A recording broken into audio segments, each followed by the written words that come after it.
Senhoras e senhores, retomando os trabalhos do Seminário da Colheita do Arroz, nós teremos agora a palestra com o tema Cenários e Perspectivas da Área Econômica, com o doutor em Economia, Fábio Pesavento, a quem convidamos desde já a compor o nosso palco. Fábio é professor na SPM Porto Alegre desde 2008, nos cursos de graduação e pós-graduação, área de Economia. Experiência acadêmica em História Econômica e Conjuntura Econômica. É graduado em Economia pela Universidade Federal do Rio Grande do Sul, mestre e doutor em Economia pela Universidade Federal Fluminense, estágio de doutoramento no Instituto de Ciências Sociais, Universidade de Lisboa, entre 2006 e 2007, apresentou sua tese, já publicada em formato de livro, em 2009, com distinção. E convidamos também como moderador desta atividade o economista-chefe da Farsul, Antônio da Luz. Antônio da Luz é economista formado pela Universidade Federal do Rio Grande do Sul, mestre em Economia pela URGS e doutor em Economia do Desenvolvimento pela PUC do Rio Grande do Sul. Atua como economista-chefe do Sistema Farsul, é também professor titular das disciplinas de Comercialização e Microeconomia, em cursos de pós-graduação, especialização e MBA. Atuou como economista da Agenda 2020. Antônio da Luz é um dos economistas brasileiros e estrangeiros que são consultados pelo Banco Central para a elaboração do relatório Focus com as expectativas de mercado para PIB, inflação, juros, câmbio, etc. Foi eleito em 2017 como economista do ano pelo Corecon RS. Em 2019 recebeu a medalha Assis Brasil do Governo do Estado do Rio Grande do Sul e é proprietário da Agromoney Assessoria Econômica. Lembramos a todos que esta programação está sendo transmitida ao vivo de forma online, através do site Colheita do Arroz, e a partir de amanhã, através do YouTube da Federarroz, nós teremos já algumas palestras gravadas que estarão à disposição dos nossos participantes. Lembramos a todos, formulem suas perguntas por escrito, quem está aqui na plateia, e aqueles que estão assistindo via online, mandem pelo chat também as suas perguntas. De imediato, eu passo a palavra para a condução dos trabalhos desta atividade ao economista Antônio da Luz. Bom, muito boa tarde. Em primeiro lugar, muito obrigado a cada uma das senhoras, a cada um dos senhores que se encontram aqui conosco presentes, também aqueles que nos acompanham online. Queria dar os parabéns para a Federarroz, queria dar os parabéns também para o IRGA, para a Embrapa, por todos aqueles, na pessoa do presidente Alexandre Velho, parabéns por essa belíssima abertura da colheita. Que coisa boa vir aqui e ver o que todos nós estamos vendo. Mesmo com o Estado passando por dificuldades na agropecuária, um ano de estiagem, um ano difícil, mas o que vemos aqui é a clara indicação de que nós estamos no setor certo. Passamos por dificuldades, sim, elas fazem parte, mas nós conseguimos dar a volta por cima, nós conseguimos vislumbrar o futuro, e que bom que a Federarroz, com essa belíssima abertura, nos ajuda a ver com clareza que, mesmo que estejamos num momento de dificuldade e de tristeza pelo que acontece no nosso Estado, o que está aqui demonstra o que será, muito em breve, o nosso amanhã. Então, muito obrigado à Federarroz por nos brindar com essa maravilhosa abertura. Hoje nós assistiremos uma palestra, e não por eu ser economista, mas eu não tenho dúvida que será uma das mais importantes que nós teremos. É evidente que as questões de produção, elas são necessárias. É evidente que nós temos que olhar para as novas tecnologias, olhar para o que está acontecendo de inovação no nosso setor e que podem ser aplicadas lá na lavoura, sem dúvida. Mas nós precisamos entender que o nosso negócio, ele é um negócio econômico, ele é um negócio financeiro. Então, nós precisamos, sim, atentar para o fora da porteira. Esse fora da porteira passa pela conscientização e pela comunicação, como o Dr. Chico Graziano nos brindou agora há pouco tempo com a sua palestra, mas também com o entendimento de como está a nossa economia e o que isto representa na decisão empresarial, que é a decisão que os senhores tomam ao longo do seu processo, seja produtivo, seja de comercialização. Nós tomamos decisões empresariais. Então, nós precisamos ter a consciência que a nossa atividade ela não é uma ilha, ela faz parte de um complexo econômico, e que muitas vezes nós andamos pelas nossas pernas, mas tantas outras nós vamos a rebote pela correnteza macroeconômica. Então, a Fedelarroz muito bem escolheu o Fábio Bessavento, que é um grande colega, um excelente economista, além de ser uma belíssima de uma pessoa, um grande profissional, e que eu não tenho dúvida que nos brindará com uma palestra muito mais do que boa, será uma palestra útil para a construção de cenários e ajudá-los no nosso processo decisório que temos lá dentro da nossa unidade produtiva. Então, Fábio, por gentileza, a palavra está à tua disposição. Eu vou me permitir ficar sem máscara, tá, dado o distanciamento. Com essa introdução, eu fico até envergonhado. Criamos uma expectativa aqui, né? Mas eu vou tentar honrar esse elogio do Antônio, que é um colega também querido de longa data. Então, quando eu imaginei o painel, eu imaginei realmente bem mais macro, e, num segundo momento, a gente linkar com o setor, né? E, geralmente, é assim. Mas por que a escolha, até porque foi uma demanda que surgiu da Fedelarroz, por que falar do cenário mais macro nesse ano? Porque é um período eleitoral. E período eleitoral é sempre um período mais delicado. Então, o propósito desse painel ele não é por acaso, ele tem um objetivo muito claro aqui, que é entender, primeiro, por que o PIB vai crescer só 0,3 esse ano, por que o dólar, por exemplo, não consegue baixar de R$ reais, e o que isso tem a ver com, basicamente, o dia a dia de vocês. Melhorou? Ótimo, muito bem. Eu já não falo muito alto, né? Tem uma música aqui, mas está tudo certo. Por gentileza. Então, o roteiro, eu estou me sentindo quase um cantor de rock and roll aqui com esse pedestal, mas vamos lá. Por gentileza, o próximo... Ah, está aqui. Palestrante. Então, vamos falar um pouquinho dos desafios da economia brasileira, o dólar, e tentar fazer um resumo. Então, vamos lá. A ideia é falar aproximadamente, no máximo, 30 minutos, para depois termos um bate-papo aqui bacana sobre o desempenho do macro, especialmente o macro brasileiro, que é o que eu preparei hoje. Bom, o primeiro desafio que nós temos esse ano, indiscutivelmente, é a inflação. Todo mundo fala em inflação e os dados estão aí. Quando tu pega o índice de preço ao consumidor amplo, que é a medida oficial de inflação no país, a gente está pegando famílias que ganham de 1 a 40 salários mínimos, isso aqui é média 12 meses, e a primeira coluna ali, ela chama atenção. Por quê? Ela chama atenção porque 12 meses encerrado agora em janeiro de 2022, a inflação acumula 10,38%. Isso não é qualquer coisa, é muita coisa. Especialmente para uma geração que já se acostumou a não viver mais com hiperinflação, como a minha geração foi acostumada. E aí, quando nós entramos nos grupos do IPCA, nós percebemos que, e essa é a primeira boa notícia da tarde, a inflação ela vai diminuir esse ano. Não vai ser 10% esse ano? Provavelmente não, vai ser 5,5%. Quem sabe 6%. Mas o mercado aponta 5,5% para esse ano. É uma redução considerável para esse ano. Por outro lado, por que a inflação, com uma atividade econômica tão fraca, por que ela não cai mais? E aí, nós vamos olhar os grupos que compõem o IPCA. Por exemplo, o grupo transportes, nesses mesmos 12 meses encerrados em janeiro de 2022, e repare, esse grupo transporte tem um peso importante dentro do IPCA, de 20%, ele aumentou um pouquinho mais do que 20% também. Então, o peso dele, coincidentemente, está igual à variação dos preços. E aí, quando eu falo do grupo transporte, todo mundo já sabe, né? O vilão aqui são os combustíveis. E por que a inflação não cai mais? Pois muito bem, quanto é que está o dólar? E quanto é que está o barril do petróleo?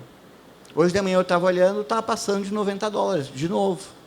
E todo mundo sabe que a política de preço da Petrobras tem dois vetores fundamentais para entender a política de preços de combustíveis. Dólar, que está alto, e petróleo. que continua subindo.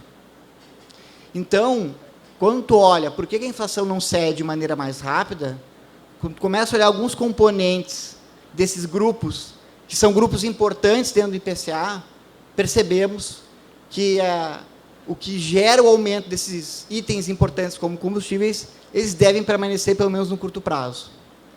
Quando a gente olha o item habitação, nós temos as chuvas no Sudeste, o aumento dos reservatórios e, claro, provavelmente a bandeira vermelha ela vai mudar de patamar. Mas, igual, o custo da energia elétrica vai continuar alto. Então, a habitação, ali também é um item que tem um peso de 19,5% do IPCA, também vai ser um elemento importante no momento de entender por que a inflação não cede de maneira mais rápida. E, claro, um que interessa a todos, a alimentação e bebidas, um pouquinho mais de 8% em 12 meses. E aí, claro, né, a gente sabe dos choques climáticos que estão ocorrendo nesse momento no Brasil. Ou a seca, infelizmente, aqui, ou o excesso de chuva no centro do país. E isso vai impactar na continuidade, infelizmente, dessa inflação. Como eu falei, o mercado prevendo 5,5%, e a continuidade, isso é uma péssima notícia, e esse é um grande desafio que nós temos. Por quê? Porque toda vez que a inflação aumenta, o que faz o Banco Central? Aumenta a Selic. E a Selic, eu tenho uma mosca fazendo companhia aqui, tá? Então eu vou dar alguns tapas no meu rosto, no microfone, e eu peço desculpa para vocês. As últimas decisões do Copom foram no sentido de elevação da Selic, vocês têm acompanhado isso. Então nós saímos de um patamar lá de 2% ao ano de Selic, piso histórico, nunca a Selic foi tão baixa, nominal, e gradualmente, de agosto de 2008 até a última decisão, nós só atingimos aí 10,75%, e não vai parar aí. O comunicado do Copom, pós-decisão de aumentar, foi numa direção. A ata foi um pouco mais pessimista, foi um pouco mais rigorosa. E o mercado já precificou isso na última ata do Focus. Selic a 12,25 e não mais 12 como se imaginava. Então, outro desafio que nós temos, uma inflação que aumenta, que tira poder de compra do consumidor e, claro, um crédito que está cada vez mais caro por conta do aumento da Selic, porque é a arma que o Banco Central tem para enfrentar a inflação. Aumentar os juros, encarecer crédito, segurar consumo, segurar investimento e aí o impacto sobre a atividade econômica e lá na frente o impacto sobre a inflação. Pois bem, outro desafio que nós temos, o desemprego. O desemprego continua alto. Estamos falando de uma taxa um pouco acima de 11%. E aí vamos começar a juntar essa apresentação, esses ingredientes que a princípio... Obrigado, Trator. Que a princípio... foi uma brincadeira, não tem problema. Não tem problema, pode deixar ligado lá, não tem problema. O desemprego, mas ele pode ajudar, né? O desemprego... o desemprego, ele na casa de 11%, ele continua alto. Mas quando tu olha para o interior dessa taxa de desemprego, o que nós temos? Nós temos uma grande participação de pessoas empregadas na informalidade. E se as pessoas estão empregadas na informalidade, elas ganham menos, e aí, claro, não tem o guarda-chuva social, não tem fundo de garantia, não PIS/PASEP, não tem nada. Vamos começar a juntar os dados dessa apresentação. Nós estamos passando por um momento de inflação, que tira o poder de compra do consumidor. Nós estamos passando por um momento que o Banco Central está reagindo a esse aumento de preços, aumentando os juros.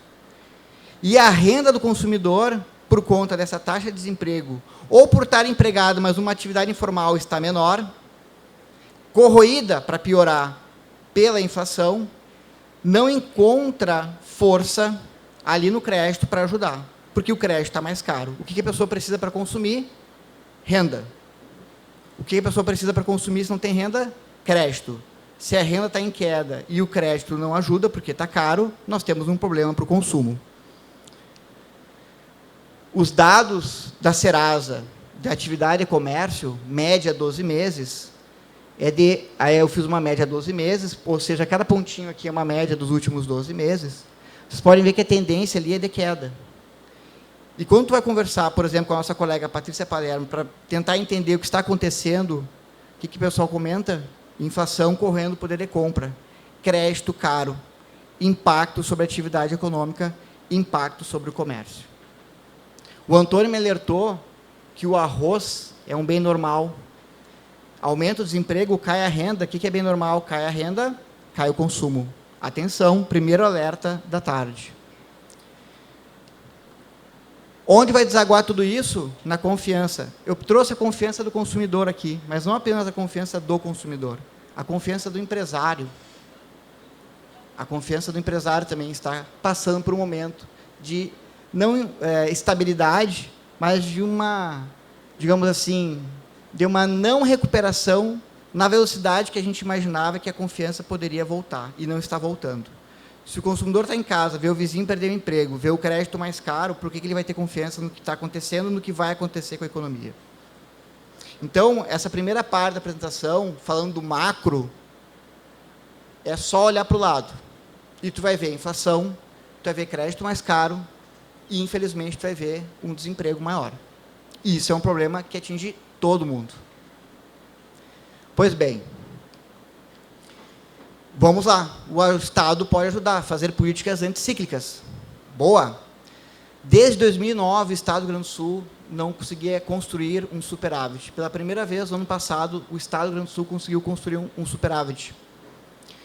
Desde 2014, o governo central não conseguia um superávit. Conseguiu um superávit. Olha que interessante. A construção desse superávit deixa o Estado numa posição, o Estado do Rio Grande do Sul e o Estado União, numa posição um pouco mais confortável, para atuar com políticas anticíclicas, como o protesto que nós vimos hoje de manhã, lá em Porto Alegre, por conta dos efeitos que todo mundo conhece da estiagem. Então, se temos uma boa notícia, é que o resultado fiscal ano passado da União e do Estado foi melhor. Só que não é um resultado duradouro.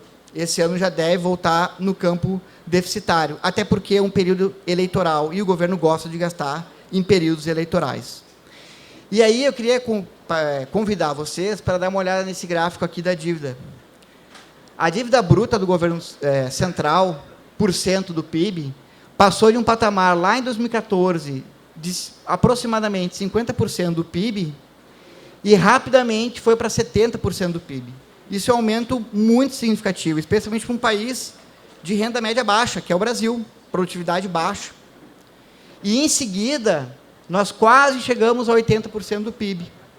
O que fez que a dívida passasse de quase 50%, um pouquinho mais de 50% do PIB, e chegasse a 70% do PIB? O desastre econômico do governo Dilma. E esse desastre todo mundo conhece, todo mundo sentiu. Assim, isso é fato. O PIB conseguiu cair 2 anos seguidos, coisa que na história econômica brasileira só tinha acontecido sob os efeitos da crise de 29. Até então, a maior crise econômica da humanidade. Portanto, o descalabro das contas públicas, das péssimas escolhas de política econômica do governo Dilma, levou a esse comportamento autista da nossa dívida. Isso limita políticas anticíclicas, porque o Estado não podendo se endividar, é crédito subsidiado que ele não pode dar, é subsídio de imposto que ele não pode fornecer. Paciência.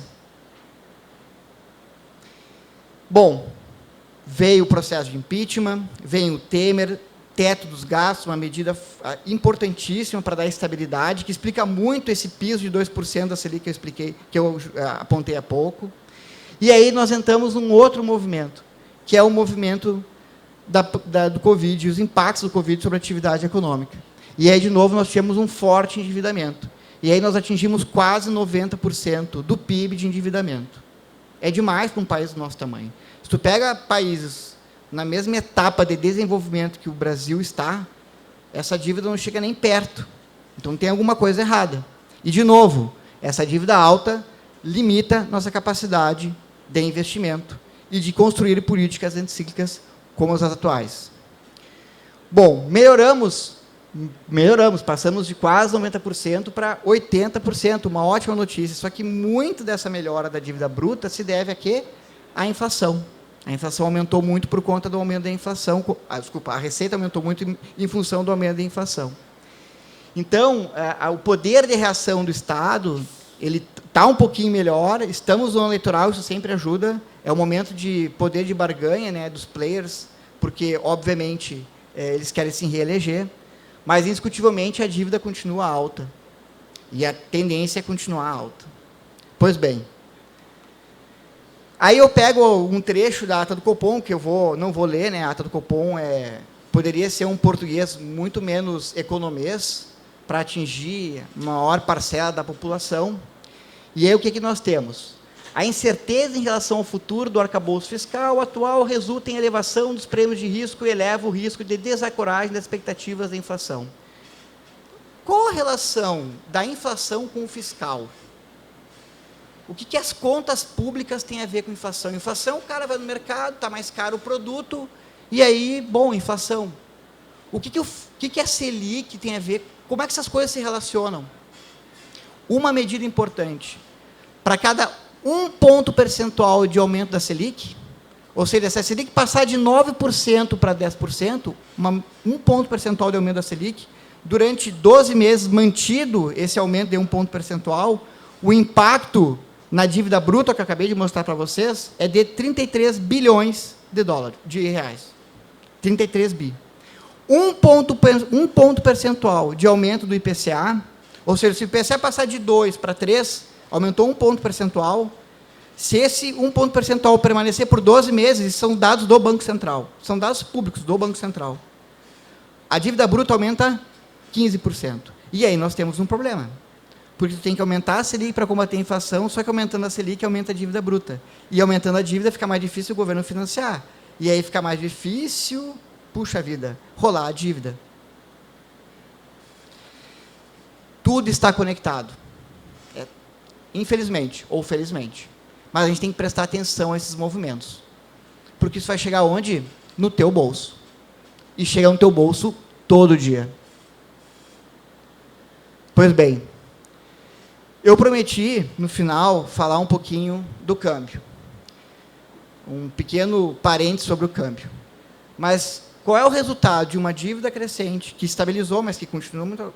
Qual o impacto de inflação alta ainda? Qual o impacto de juros crescendo, atividade econômica caindo? Qual o impacto disso tudo? Aumenta o risco. Não só o risco inflacionário, como disse o Banco Central, mas aumenta o risco da economia não ir tão bem. E quando aumenta o risco da economia não ir tão bem, o que as pessoas vão comprar? Uma moeda que não tem risco. Aspas, dólar. Então, quando nós olhamos, quando nós observamos o comportamento de oferta e demanda de dólar, ou seja, o que entra no Brasil de dólar e o que sai do Brasil de dólar, certo? Que nem qualquer outro produto. Oferta e demanda de dólar. Ou vamos olhar o fluxo cambial para o Brasil. Quando tu olha o fluxo cambial do Brasil para esses anos 2013, 2014, 2017, não faz muito sentido, especialmente a partir de 2015, não faz muito sentido essa taxa de câmbio R$4, $1. Quando tu olha a oferta e demanda de dólar do Brasil, mercado real, de fato, informações do Banco Central, o fluxo cambial, para 2019, tu entende um pouco até esse aumento ali de 3 e foi indo para R$4, tu até entende. Por quê? Porque em 2019 nós tivemos um déficit cambial de 44 bilhões, foi o recorde. E em 2020 nós tivemos um outro tombo cambial, ou seja, mais saiu o dólar do que entrou o dólar no Brasil. Em 2020, 27 bilhões de dólares. Puxa vida, 2 anos com um fluxo cambial muito ruim.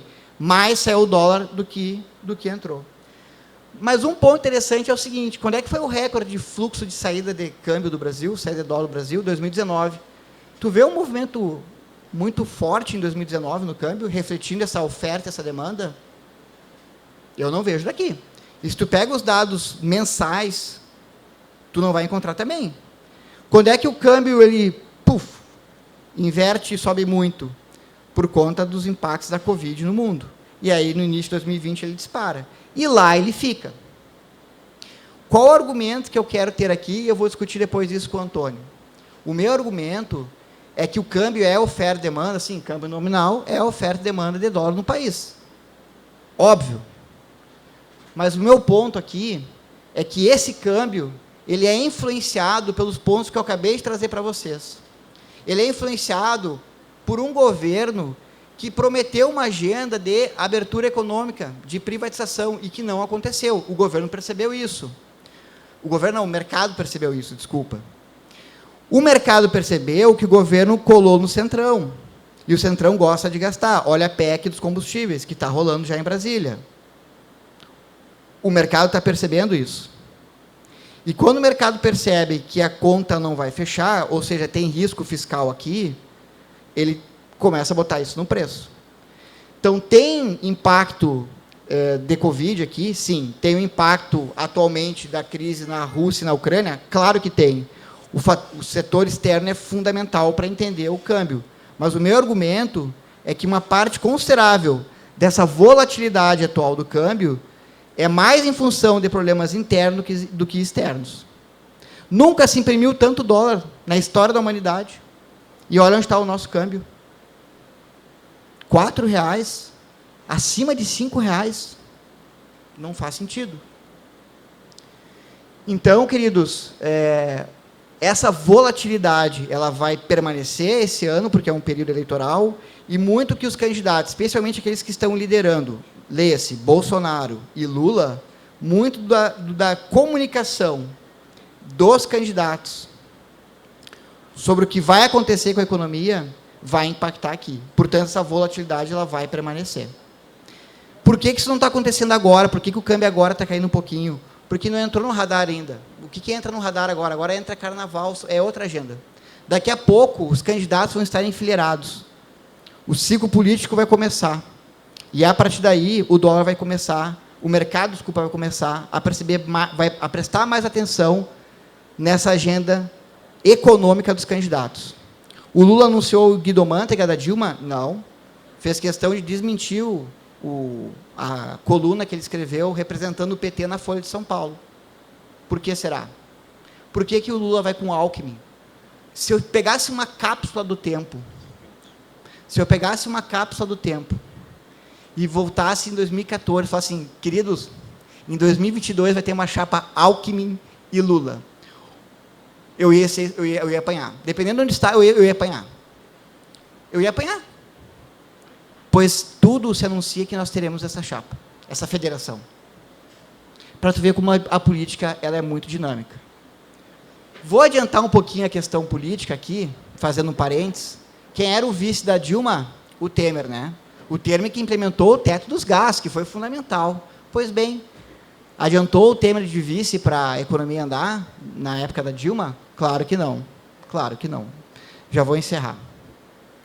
Pois bem, então, vamos conversar mais sobre o câmbio, mas o meu argumento é que as questões domésticas, elas são muito importantes no comportamento desse cara aqui. E isso impacta onde? No teu custo, porque o insumo é importado. E aí nós temos um segundo problema e um outro recado importante. O dólar deve permanecer. Até porque, o último parênteses do dólar, o Banco Central norte-americano deve começar a parar de imprimir dólar. E aí começa a faltar dólar. E se começa a faltar dólar, nós vamos ter um problema aqui. Pois bem, em resumo, aumenta a inflação, diminui o poder de compra, aumenta juros com seus impactos sobre a atividade econômica e sobre a dívida pública e piora as expectativas de empresários e de consumidores, segura o investimento, retomada mais lenta da economia. 2, juros. Aumentando os juros, o câmbio tende a diminuir um pouquinho, né, porque traz investimento estrangeiro, isso é bom. Ano passado, nós voltamos a fechar, o fluxo cambial ficou positivo em 6 bilhões, né, e um dos responsáveis foi justamente o fluxo para a Bolsa de Valores, títulos do governo, mercado secundário. Então, o câmbio, aumentando os juros, o câmbio pode diminuir um pouquinho. Mas, de novo, as questões domésticas devem prevalecer, na minha modesta opinião, e, a partir daí, o câmbio vai oscilar muito esse ano. Contas públicas, aumenta os juros, acabei de explicar, para cada 1 ponto percentual da Selic, 33 bi. E, claro, aumentando os juros, todo mundo aqui sabe, o crédito diminui. Para finalizar, um câmbio maior é ótimo para exportação, mas aumenta o custo dos produtos importados, e é mais um vetor importante para entender por que a inflação não despenca tão rápido, porque ela vai demorar um pouquinho mais, e por que o Banco Central está preocupado com a inflação, e por que provavelmente a Selic vai continuar subindo. chegando a 12, um pouquinho mais. E, por fim, ok, falei tudo.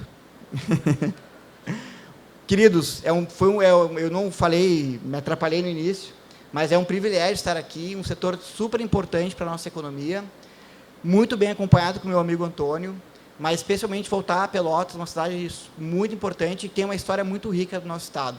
Então, muito obrigado pela oportunidade e fico à disposição de vocês para responder as perguntas. Muito obrigado.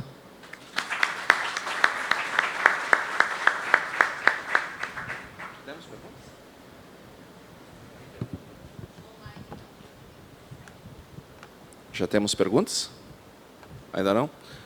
A plateia, por favor, aproveitem a presença do Pesavento aqui conosco, mandem as perguntas por escrito, por questões, enfim, dos protocolos sanitários, mas enquanto o pessoal elabora a pergunta, eu vou fazer uma que é correlata a essa questão do câmbio Pesavento. Petróleo.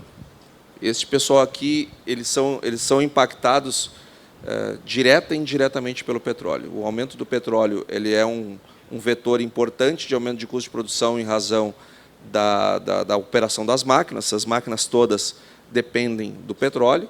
Também nós temos os efeitos indiretos, porque toda a compra de insumos, enfim, ela é transportada, logo ele tem um segundo efeito no custo de produção. E sim, pode dizer que tem produtos que são utilizados como insumos que são derivados do petróleo.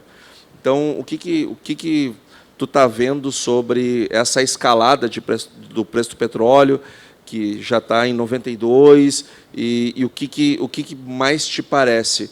Nós estamos indo para os 140 que já estivemos, ou o que estamos vivendo hoje é um prenúncio de uma queda ali na frente? Excelente pergunta. O episódio hoje da retirada de tropas da Rússia, da Crimeia, lá na Ucrânia, é um episódio importante para aliviar um pouco a pressão sobre o preço do petróleo. Só que nós conhecemos que ocorre infelizmente, né, ou felizmente, ocorre uma onda de desinvestimento na produção de petróleo. Então, se as empresas que estão na área de petróleo estão desinvestindo, a oferta de petróleo, que é um recurso escasso, uma hora vai acabar.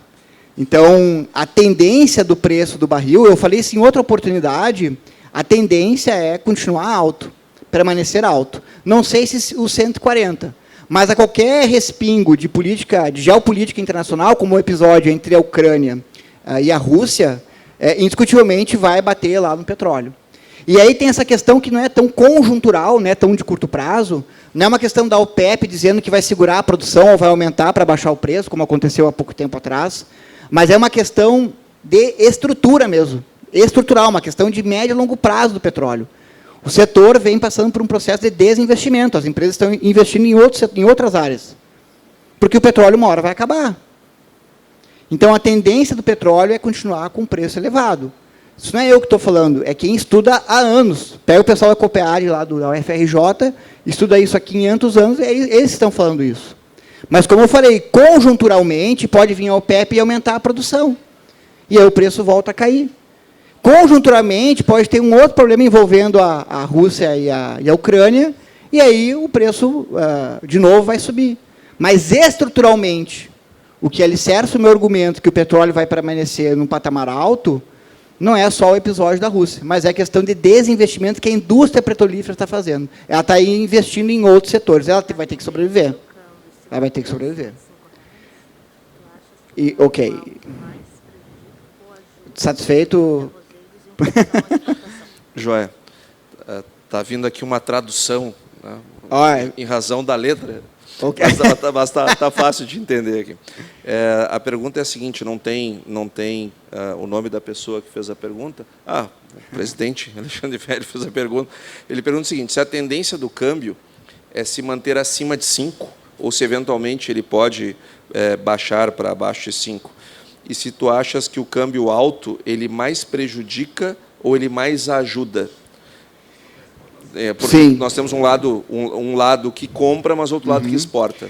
Teve um economista, uma vez, que eu não vou falar o nome, que falou que tinha um câmbio de equilíbrio no Brasil. Que bastava o câmbio aumentar, que todos os problemas seriam resolvidos. Quando, na verdade, e vocês mais do que ninguém sabem disso, o que importa é a produtividade.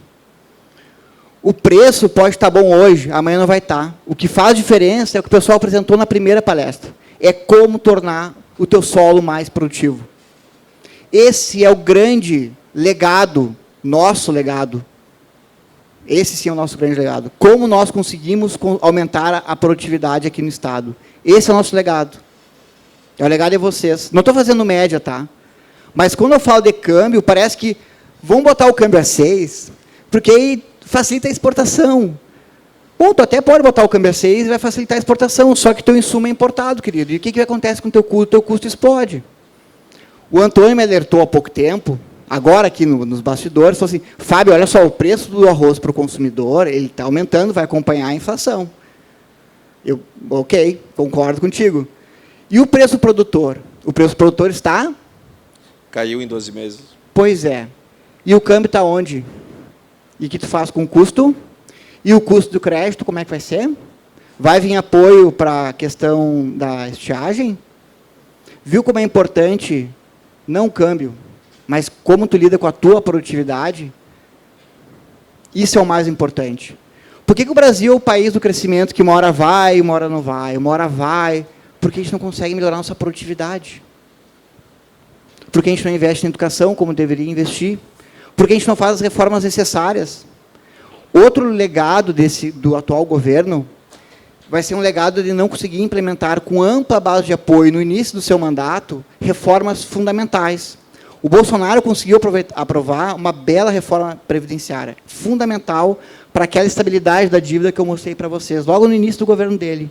Só que aí parou aí, porque é impopular aprovar uma reforma tributária, é impopular aprovar uma reforma administrativa. E nós precisamos de um Estado mais produtivo. Não basta a iniciativa privada ser mais produtiva, se o Estado não é. Ele gasta mal, ele gerencia mal os recursos públicos, o nosso dinheiro. Então, o Brasil, eu olho aquela bandeira, sempre fico pensando, né? Minha filha tem 4 anos e meio, que país que eu vou entregar para minha filha? E eu sempre penso nisso quando eu vejo a bandeira do Brasil. Eu não penso em partido político, eu não penso em ninguém. Eu penso em que país que eu vou entregar para minha filha?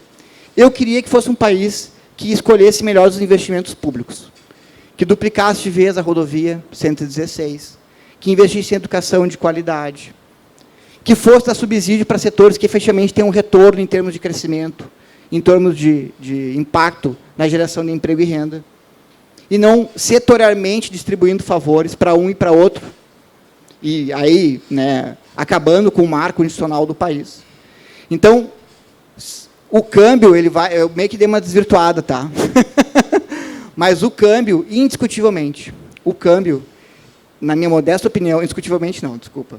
O câmbio é o momento, está sendo filmado, né? O câmbio é o momento de passar vergonha. Então, lá em dezembro, eu convido vocês a assistirem a minha aula para ver o que aconteceu com o câmbio. Posso estar passando vergonha, eu posso ter acertado. Eu aposto que não baixa de 5, por esses motivos que eu acabei de apresentar. Inflação, aumento da dívida, a dívida pública ainda alta, ciclo eleitoral, e aí não sei, os que os candidatos vão falar sobre o que vai acontecer na economia e qual é a equipe econômica, isso vai influenciar muito o comportamento do câmbio. No cenário externo, uma boa notícia, esse ciclo de commodities permanecendo alto é bom, porque é mais exportação, é mais dólar que entra, mas, por outro lado, o Banco Central norte-americano, como eu falei rapidamente na minha apresentação, ele vai parar de imprimir dinheiro. E se ele para de imprimir dinheiro, a gente não produz dólar. Quem emite moeda, dólar, é só o Banco Central norte-americano.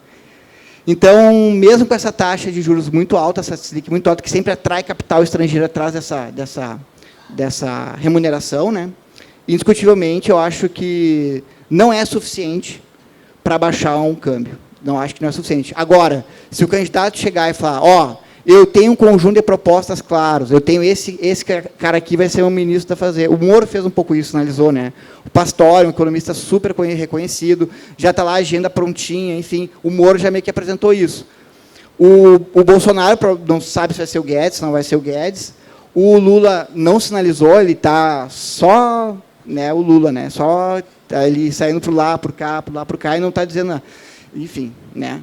Então, vamos aguardar aí quem realmente se vai vir alguém da terceira via, se o atual governador Ele vai sair pelo PSD ou não. Então, tem muita coisa para acontecer. E por essas razões, eu acredito que o dólar não baixa de R$5. Tomara que eu passe vergonha. Mas se eu não passar vergonha, é melhor, porque aí... Enfim, eu faço piadas que não tem nenhuma graça, tá? Então, eu estou rindo comigo mesmo. É porque depois tu faz um mestrado, doutorado, fica meio banzo das ideias, né? Mas, enfim. Economistas geralmente não têm muita graça, né? Exatamente. Eu diria que nenhuma, né? Eu tenho uma pergunta profunda para te fazer. Que só meu signo é leão, tá? Que a resposta por si só já seria uma palestra. Mas eu sou gremista, infelizmente. Que nem eu. Mas, e aí tu responde da forma como tu entender melhor, mas eu acho que ela é uma pergunta que vai te dar bastante condições de tu aprofundar o teu raciocínio. O consumidor está reclamando do preço do arroz. Ele acha o preço do arroz caro. Ele acha o preço da carne cara. Ele acha o preço dos alimentos, de uma maneira geral, caros. Mas quando nós pegamos o preço do arroz, da carne, do feijão, do leite, seja do produto que for, e levamos para comparações internacionais, nós vimos que o preço é muito barato aqui. Eu queria... Por que será que o preço é barato pois aqui? Aí eu quero te fazer a pergunta. Qual é o nosso problema? O preço está relativamente caro para o consumidor? Ou o problema é a renda do consumidor que é muito baixa? Eu acho que são vários movimentos. Eu acho que a coisa é um pouco mais complexa. Por que nós temos alimentos baratos aqui? Porque nós temos produtividade. É fato. Isso reduz custo e vamos lá. Fatores conjunturais, eu aumento um pouco o custo e aí paciência. Com relação à renda, o grande problema da renda no Brasil é que o desemprego ele responde de maneira quase que imediata aos acontecimentos de curto prazo. Então, basta uma crise, basta um pequeno aumento da inflação, basta uma sinalização do aumento da taxa de juros que o investidor já segura o investimento. E segurando o investimento, ele não vai contratar. E se não contrata, não gera emprego. E se não gera emprego, não gera renda. E se não gera renda, não gera consumo. Então, eu acho que é um sistema... Tu tem várias vertentes, pelo lado de curto prazo, pelo lado de estrutural, produtividade, mas especialmente por uma característica dos preços no Brasil. Os preços no Brasil, a nossa inflação, é uma inflação que tem um componente inercial muito alto. Rapidamente, a inflação se espalha para a nossa economia. Percebe? Um setor já vai impactar ali, no outro, e essa inflação já percorreu um caminho. Apesar da minha aparência de jovem, eu já tenho 45 anos. 45 anos, não parece? Né? Tá bonita assim? Parece. Obrigado. Mas eu tenho 45 anos, eu sou da época da hiperinflação. Então, ainda existe na memória de alguns brasileiros, como eu, e como alguns aqui, essa memória de que o preço pode aumentar amanhã. Então, o que tu faz hoje, aumenta hoje. Então, a dinâmica de preços no Brasil, ela tem um componente que pega a inflação do passado e traz para frente. Isso a gente chama de inflação inercial. E como é que isso se explica? Contrato de aluguel. Um contrato de aluguel reajusta o preço de 2022 com base na inflação passada. Então, quando eu olho para o comportamento de preços, eu fico imaginando até que ponto essa nova geração pós-plano real, que não sabe o que é hiperinflação, tem esse componente inflacionário presente. Porque é natural os agentes econômicos no Brasil fazerem o quê? É natural eles repassarem para o preço, por vezes sem aumentar o custo. E, por vezes, o empresário é obrigado a não repassar o custo, porque a atividade econômica está fraca, para não perder o consumidor. Então, eu acho, Antônio, que eu não respondi a tua pergunta diretamente, porque é uma pergunta que é muito mais complexa para responder, e não tem só aspectos de curto prazo, mas tem aspectos de curto e de longo prazo. E aí, de novo, essa memória inflacionária ela prejudica muito o comportamento dos preços, que, por vezes, está deslocado de custos. Por vezes, não. E aí, como é que tu filtra isso? Aí é um problema. Eu queria pegar um ponto mais, que é o que tu está chamando de produtividade, e para mim, obviamente, está claro, mas eu quero explorar isso um pouco mais para a realidade das pessoas daqui, que não são economistas como nós, eu queria fazer o seguinte preâmbulo. Tu nasceu no final da década de 70. Ali, a economia já estava apontando para baixo. Final do milagre. Os anos 80, o PIB caiu. O PIB em 90 foi medíocre. Collor. Depois, em 2000, foi medíocre. E esta última década foi perdida de novo. O quanto a falta de crescimento econômico faz com que a renda das pessoas fique baixa e aí elas tenham essa percepção que as coisas são caras. Sim. Como eu falei, eu vou responder da mesma maneira que eu respondi antes. A tua renda depende da tua produtividade. Quanto é que ganha o Neymar? O Neymar ganha bem, né? Porque ele é produtivo no que ele faz. Justo? Só que, por vezes, a tua produtividade depende de outros fatores, que são externos à tua produtividade, que são externos ao comportamento do teu mercado. E aí que entram aspectos conjunturais. Então, diga. Eu vou abrir mão da minha pergunta para trazer as da plateia. Porque o meu ponto, assim, a questão de preço, meu ponto é muito claro, assim, só para não ficar sem resposta, é produtividade. Depois tem aspectos conjunturais que vão aumentar ou diminuir, vão prejudicar ou vão beneficiar em algum momento. Mas o cerne que nós temos que nos preocupar na formação de preços é a produtividade. Aí vem uma questão de uma característica de defesa do empresário brasileiro, de repassar a inflação passada para frente. Todo mundo faz isso? Claro que não. Mas existe essa presença dessa inflação inercial, como eu falei anteriormente. E isso acaba espalhando a inflação de maneira rápida e para vários setores econômicos. E aí tu tem um problema. Porque, rapidamente, a inflação ela ocorre um processo de difusão. E aí é uma característica também da nossa economia, infelizmente. Esse teu argumento responde à pergunta do Denis, que perguntou, esta alta indexação brasileira da economia não alimenta a inflação? Sim, totalmente. Com certeza, é exatamente a tua resposta. E tem uma outra que pergunta, que não tem o autor, como o professor coloca a queda da economia do Brasil perante os outros países na pandemia do Covid? Sim. Nós caímos pouco por conta das políticas anticíclicas que o Brasil implementou. Então, nesse sentido, o auxílio emergencial, depois virou Auxílio Brasil, todas as medidas anticíclicas, ou seja, a quantidade de recursos que o governo injetou na economia foram importantes. A gente pode discutir a qualidade dessas políticas, mas foram essas políticas que permitiram que a economia não caísse mais. Fato. Por que nós não retomamos a economia de maneira mais rápida? Porque tu tinha que fechar o comércio, tinha que fechar as atividades econômicas. E aí, eu acho que ocorreu um pequeno atraso na questão da vacinação. Se tivesse ocorrido uma procura pela vacina de uma maneira um pouco mais rápida, por parte do Ministério da Saúde, eu acho que seria importante. Porque foi a vacinação que permitiu a recuperação da economia. Porque no momento que tu abre as atividades econômicas, a vida volta.